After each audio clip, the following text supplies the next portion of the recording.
दंडवत प्रणाम। श्री गोविंद प्रभु महाराज की जय।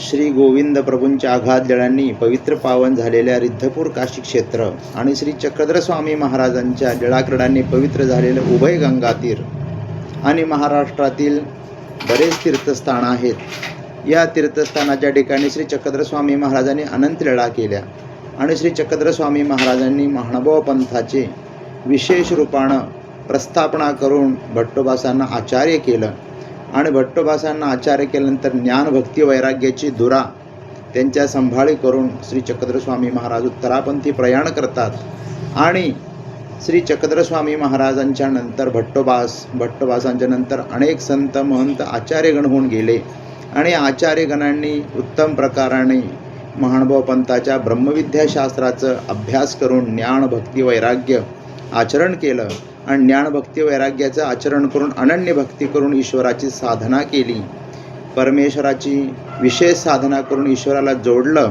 आपणही या परंपरेचे सर्वार्थानं या परंपरेमध्ये आपण आहोत आणि या परंपरेचं आचरण करत आहोत। महानुभाव संप्रदाय हा महाराष्ट्रातील सर्व कानाकोपऱ्यामध्ये आणि विशेष रूपानं महाराष्ट्र, मराठवाडा, विदर्भ, खानदेश, पश्चिम महाराष्ट्र, दक्षिण महाराष्ट्र या संपूर्ण प्रांतात विस्तारलेला आहे। महानुभाव पंथाचे सर्व अनुयायी, नामधारक, वासनिक, भिक्षुक अनेक प्रकारानं आहेत आणि महानुभाव पंथाचे विशेष रूपानं आचरण करत आहेत, अनन्य भक्ती करत आहेत। आता सध्या सिंहस्थ कुंभमेळा चालू होत आहे।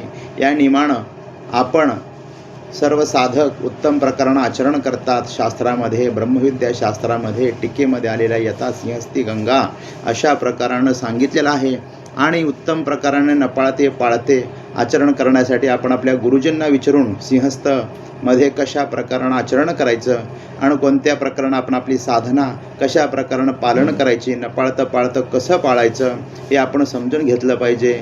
आता ह्या वेळेला जे सिंहस्थ कुंभमेळा होणार आहे तो सिंहस्थ कुंभमेळा 31 ऑक्टोंबर 2026 पासून सुरू होणार आहे।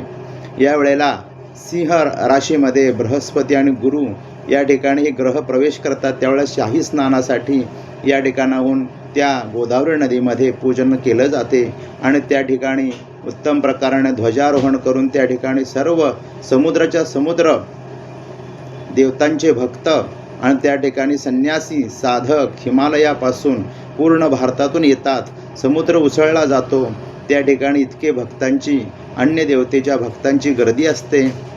त्या ठिकाणी विशेष रूपानं साधना केली जाते आणि आपण साधकानं कशा रीतीनं महानुभाव पंथाच्या साधकानं वर्तावं हे आपण आपल्या गुरुजींना, महानुभाव पंथातील जे जे साधक आहेत त्यांनी आपापल्या गुरुजींना, आपापल्या आचार्यगणांना विचारून आचरण करायचं आहे। आणि ह्या वर्षीचा जो कुंभमेळा आहे तो नाशिक त्र्यंबकेश्वर या ठिकाणी आहे।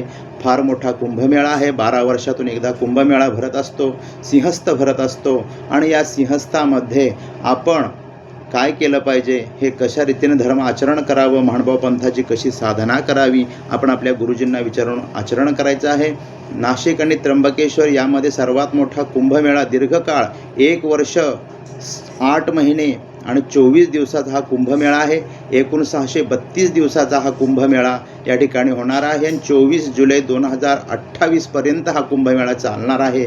या कुंभमेळ्यामध्ये 42 ते 45 पर्व स्नान, साधक, अन्य देवतेची उपासना करणारे साधक, तीर्थदेवता पुरुष यांच्यापासून आपण कशा रीतीनं आपण आपली साधना करायची आणि कशा रीतीनं आपण आपलं धर्म जागृत राहायचं, कशी विधी करायचा आपण आपल्या ब्रह्मविद्याशास्त्राचा अध्ययन करून समजून घ्यायचं आहे। आणि या ठिकाणी हा कुंभमेळा 31 ऑगस्टपासून 2026 पासून ते 24 जुलै 2028 पर्यंत हा दीर्घकाळ चालणारा कुंभमेळ्यामध्ये श्री चक्रधर स्वामी महाराजांची स्थानवंदन करण्यासाठी कसं जायचं, का नाही जायचं, कोण्या पद्धतीनं जायचं, गोदावरीच्या काठावरती कशा रीतीनं आपण आचरण करायचं आणि कोण्या प्रकारानं काय साधना करायची ही आपण आपल्या परमेश्वराच्या प्रसन्नतेनं आणि ब्रह्मविद्याशास्त्राला समजून घेऊन करायचं आहे।